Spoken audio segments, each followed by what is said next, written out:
I was on top of the hill. He'd take me driving on the bus in the Greyhound. I'd sit right behind him and tell the person beside me, "Hey, my dad is driving the bus." Then Dad would hand me the microphone and I would sing to everyone all the way to Minneapolis. That part didn't happen because he would have been fired about it. It was the coolest thing when on a few occasions Dad would park the bus in front of our house in Carlson. The passengers probably wondered what they were doing there. I mean, the bus was empty, okay? I think Dad had it at home before he had to go pick up a room for a charter. That's what I feel like. One of my most cherished memories of my dad was me getting my Heine haircut. Now that's, Heine haircut is, I'm told don't say Heine haircut much, whatever. And that's what my dad wore, so that's what us boys wore. It means everything is cut off on your head except about half an inch, so you can think boot camp, that's what we had. The one I remember most was when it was time for my haircut. I took off running down the road to the corner about a half a mile. When I took Jody to my grandmother's funeral, I showed her where I grew up. That half mile had shrunk to about a half a block.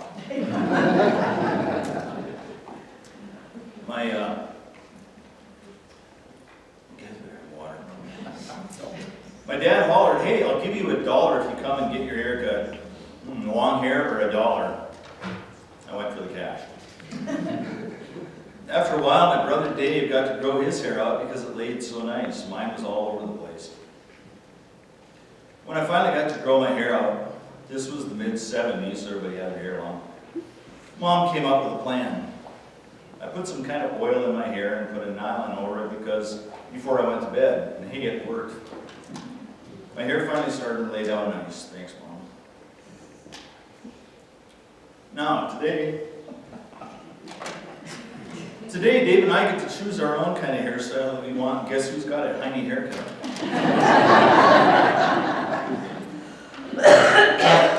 Another favorite memory has to be Saturday nights. Mom would make rice and cream and sugar and cinnamon. And then we would sit down and watch Mutual Bauhaus Wild Kingdom.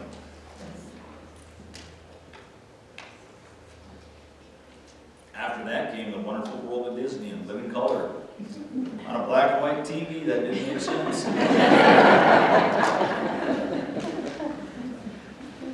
You got a color TV. It wasn't HD, but it was color. About a year ago, I was visiting.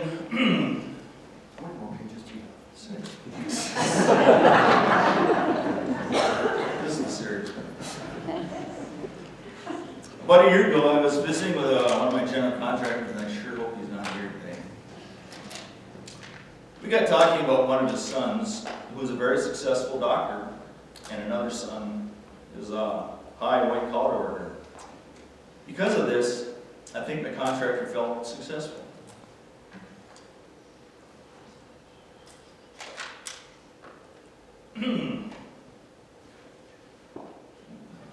Doug, you want to read this? I had Doug read this earlier, but I wonder if my dad felt successful. What is success and how is it measured? Us 4 kids became 2 teachers, a plumbing contractor, and a retired Air Force officer who is going to be able to double dip for his retirement and take all of us traveling.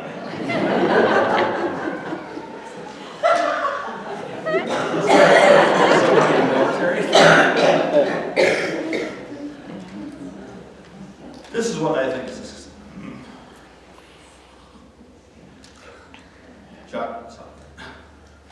This is what I think is success. Every one of Dad's kids,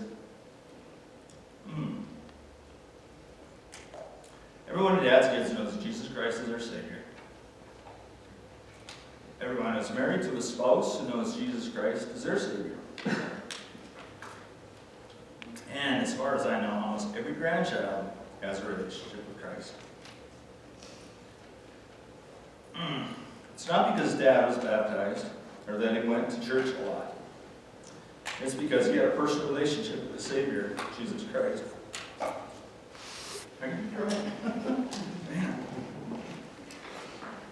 That's why I can get up here without crying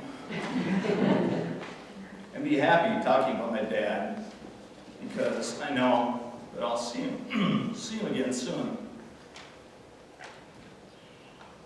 For there's no sin, no fear, and no sadness, only joy with our Lord. That is, if you know Jesus and have a personal relationship with Him. So, I lied about the 6 pages.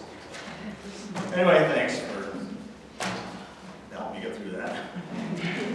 David's your turn, right?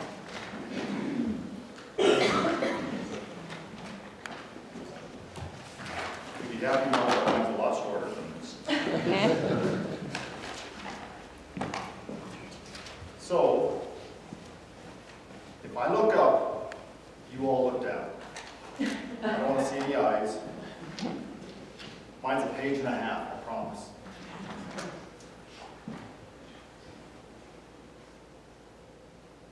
I promise to keep mine short and sweet.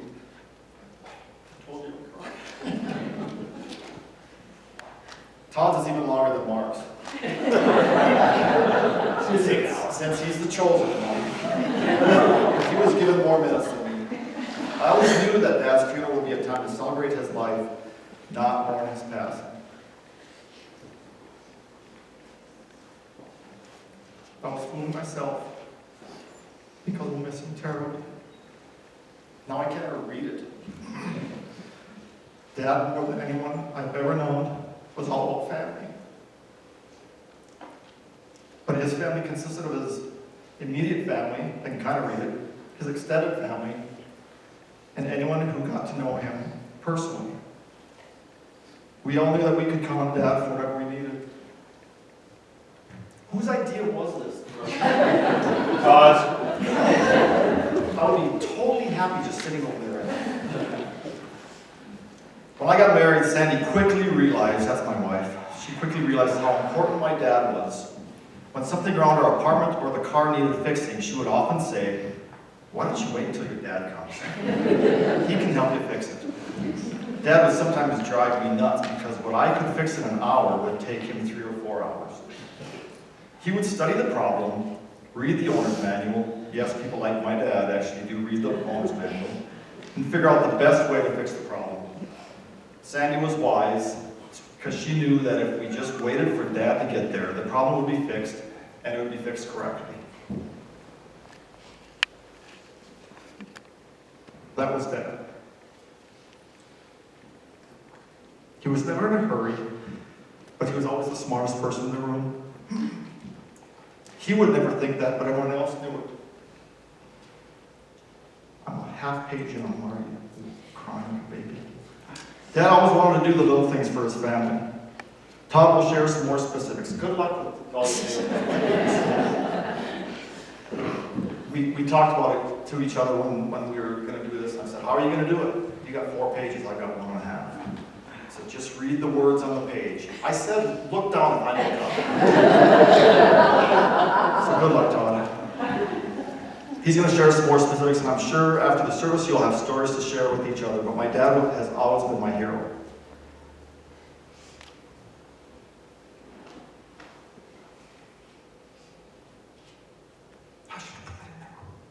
For the past several years, as Dad was getting up there in age and traveling less, I would come home to visit.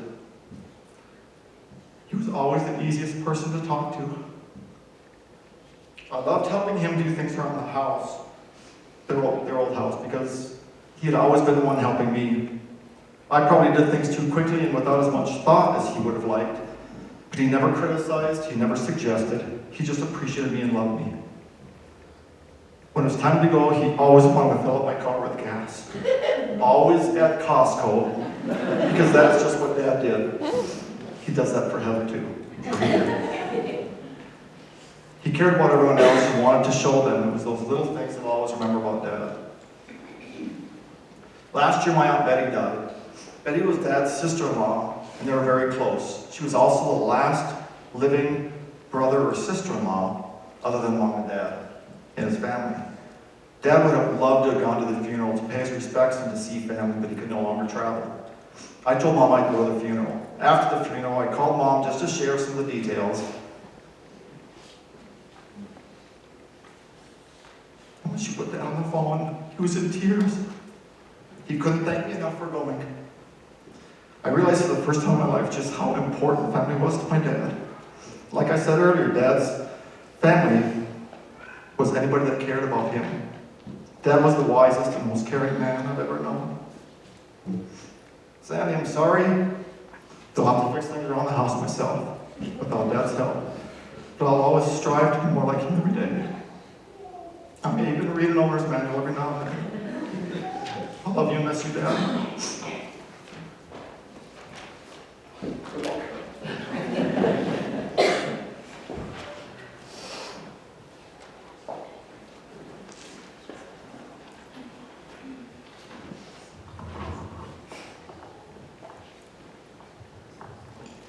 I may not look up at all.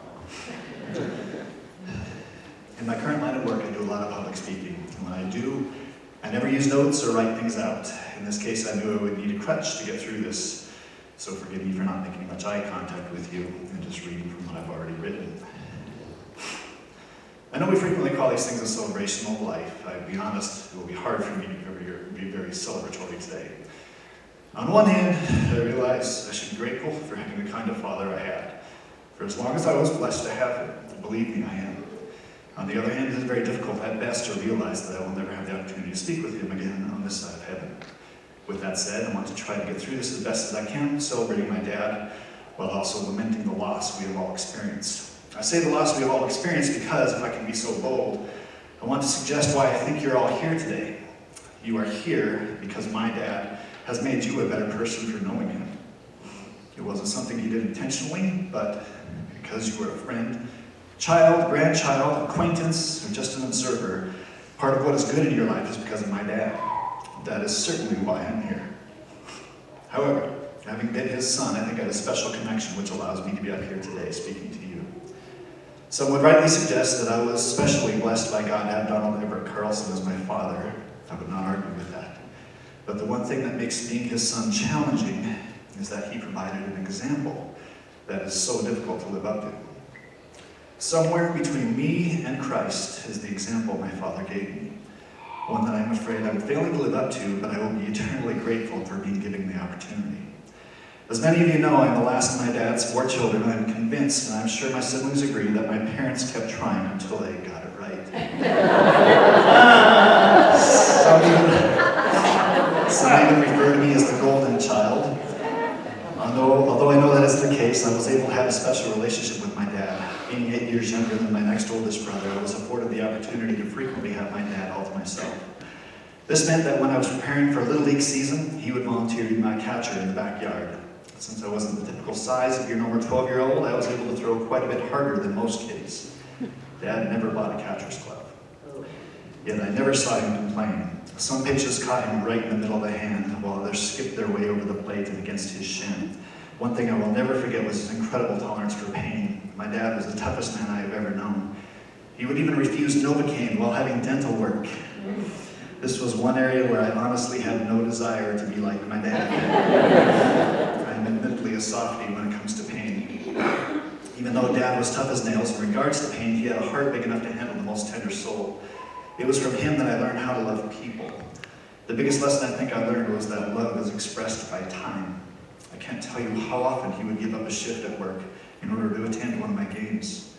After every game, we'd talk about how it went. Though he never played basketball or baseball, he had a special understanding of the game because he sought to understand me.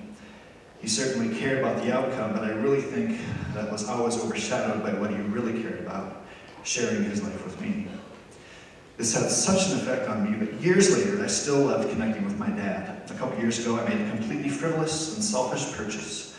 I bought a 2013 Dodge Challenger, complete with a pearlescent red coat and modified exhaust on a 5.7-liter Hemi. It was a beautiful and fun car.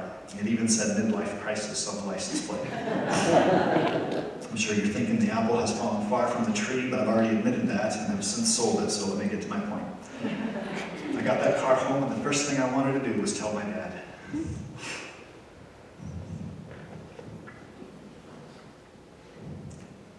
I sent him a picture, but I really wanted him to hear it, so I called him and then fired it up.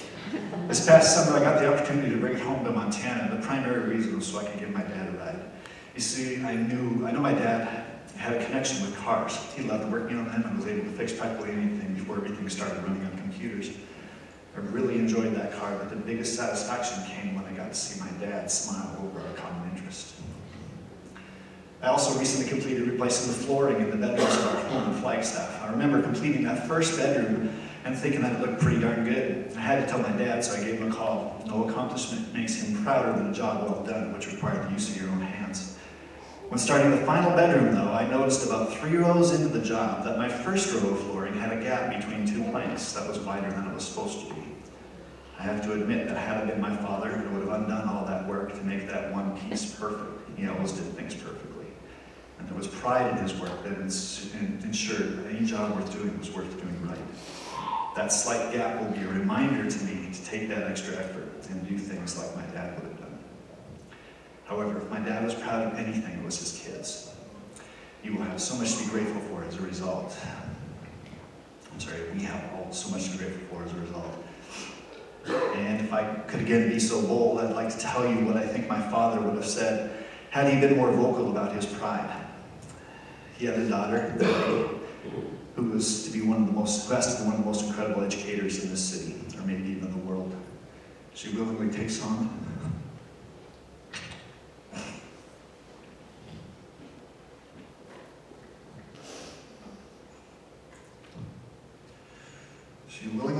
the most challenging situations and works small miracles in children's lives on a regular basis. She does all this with a smile and energy that continues when she gets home, where she opens up her house to whoever is in need. His first son, Mark, is the one who apparently was the recipient of all my dad's mechanical and repair genes. He has managed to build his very own business based on a reputation of reliable craftsmanship and integrity. For this and many other reasons, I know he has made my father so proud. The next oldest, David, received his dad's humor gene and ability to relate to and converse with all people and make them feel special. He also decided to employ those talents as an educator, but spends much of his time volunteering to assist the less fortunate. He is someone that everyone enjoys being around. I am proud to call each of you my brothers and sister, but I'm not going to look at you. Their spouses are also a source of pride for my father. My sister's husband, Steve, understands the importance of service to others and has used that gift to give back to my father, frequently helping him on projects around the house and keeping his drive clear of snow. Mark's wife, Jody, exemplifies one of my dad's most endearing qualities, as she has now been married to my brother Mark for over 30 years. 35. We politely call this tolerance. Seriously, she expresses such love and honesty that is truly admirable and has such a giving heart that I know my father was so extremely proud to have her as his daughter-in-law. Sandy has also been someone who models some of my dad's best qualities, with her ability to light up a room with her smile and desire to serve others and make people laugh. The energy and love she shows for all people, but especially young children, is especially like my father. Finally, my own wife, Jody, who lost her dad before graduating high school. Sorry. I think she kind of adopted my dad as her own, since her father and mine shared so many of the same qualities, including the desire to serve others and put the needs of their family ahead of their own. I know my dad was so proud of you too, Joseph, because I think he knows how challenging I can be and just how much I needed someone who would love me as much as you do. There's one other person I think I really need to mention as well, because his influence on her was perhaps every bit as significant as his influence on his children. She was much like a second daughter to him, and to her, he was very much like a father. To me, she was almost like a little sister, mostly because when we were growing up together, I thought she was a spoiled brat. However, she got through that stage, or perhaps I got through that stage, and she has turned into a young woman who exudes the love, humor, attitude, and kind heart that my dad would be proud of, more than any single accomplishment. Heather, you made your grandfather so proud.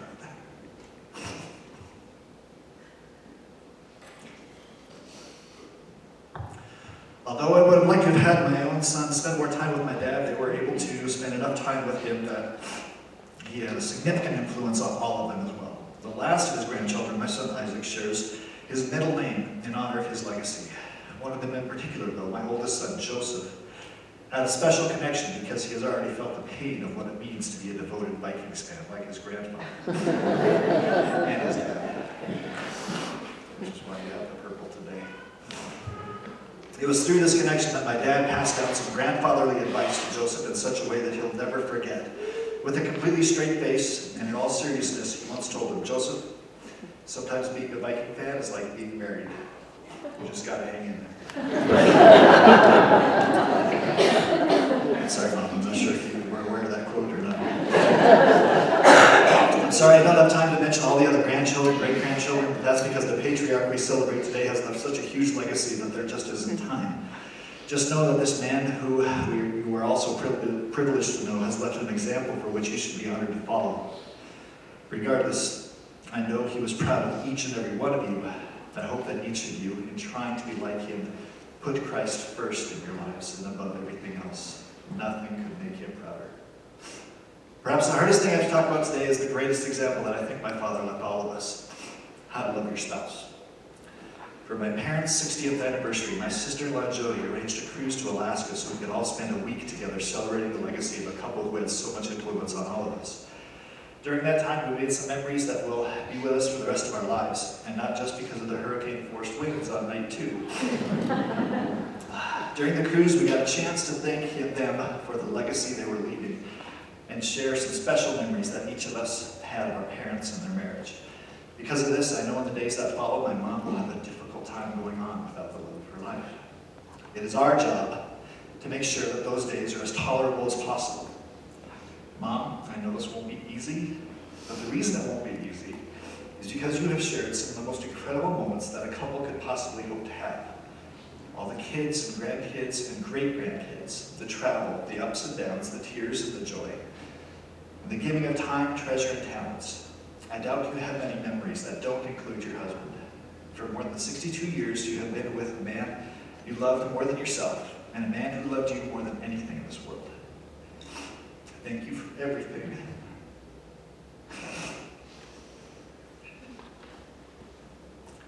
Thank you for everything you have been and done for this family. I hope we can somehow help you get through this time, and I know that would be Dad's greatest desire for us. My mom and Dad have always said that funerals are for the living. I believe that to be true as well. So for all of you today, I'd like you to take away a lesson from my dad.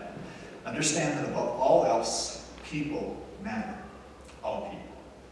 Give of yourself, sacrificing your own wants and desires to make sure others are taken care of. Let me leave you with a passage that I think my father lived better than anyone else I know.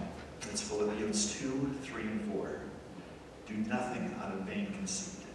Rather, in humility, value others above yourselves, not looking to your own interests, but each of you to the interests of the others. Just one more thing before I finish. In February 2018, I rushed home to see my dad because we thought we might be losing him at that time. Instead, his strength returned and we were blessed with just over 1 more year of life. But at that time, I was able to share this eulogy with him with the hope that it would express just how blessed I was to have him as my father. I can't tell you how important that was for me to experience, and I think it was a blessing to my dad as well. When I finished, I looked up and waited for his response. In very typical Don Carlson fashion, my dad said, with tears in his eyes and a smile on his face, "I wish I could die tomorrow so you could have the chance to read that." I would encourage you to take this opportunity to share how you feel with your own loved ones while you have the opportunity. Thank you.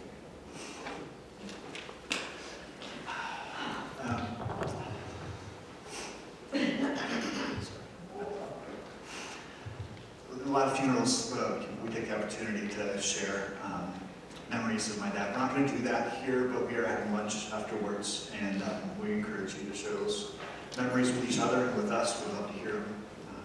We have some great memories to share about my dad, all of us, I'm sure. My sister's not up here because she probably would have been even more blubbery than me and my brothers, but she prepared this really awesome slideshow with music and everything, and it is really good.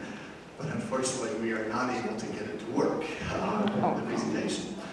So we hope to show you that maybe later this afternoon during lunch. If we do, we will let you know if it's working or not, and maybe we can come back in here and see what's going on with that. That's all I have, but I want to introduce Pastor Patanga, who's going to come up and close our service for us.